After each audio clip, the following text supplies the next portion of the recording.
क्या तुम सिर्फ एक डंडे की मदद से पूरी धरती का सरकमफेरेंस नाप सकते हो? कई साल पहले अलेक्जेंड्रिया नाम के शहर में इराटोस्थेनिस नाम का एक गणितज्ञ काम करता था। वो काफी वक्त से पृथ्वी का साइज पता लगाने की कोशिश कर रहा था। उस टाइम तक ये तो पता चल चुका था कि धरती गोल है, पर इसका सरकमफेरेंस नहीं पता था। इराटोस्थेनिस का एक सौदागर दोस्त था जो अपने ऊंट पे लंबी लंबी दूरियां तय करता था। एक दिन सौदागर साइन शहर जा रहा था। 21 जून को समर सोलिटिस है। इस दिन सूरज ठीक सर के ऊपर होता है और साइन शहर में एक गहरा कुआं है जिसमें झांकने पे इस दिन कुएं के अंदर सूरज दिखाई देता है। कुआं तो हमारे अलेक्जेंड्रिया में भी है, उसके अंदर सूरज का रिफ्लेक्शन नहीं दिखता क्या?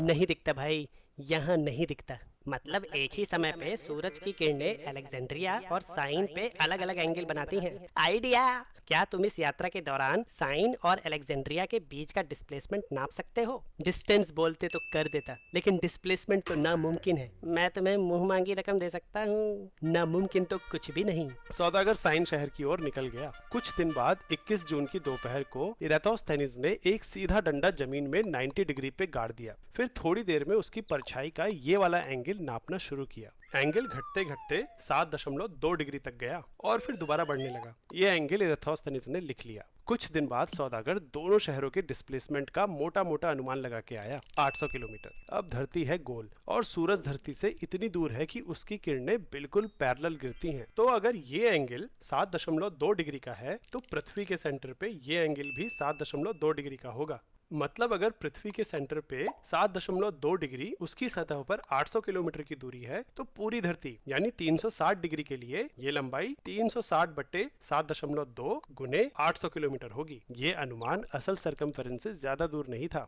अब ये बताओ कि अगर अलेक्जेंड्रिया और साइन के लॉन्गिट्यूड्स के बीच में ज्यादा अंतर होता तो क्या इराटोस्थेनिस का मेथड काम करता?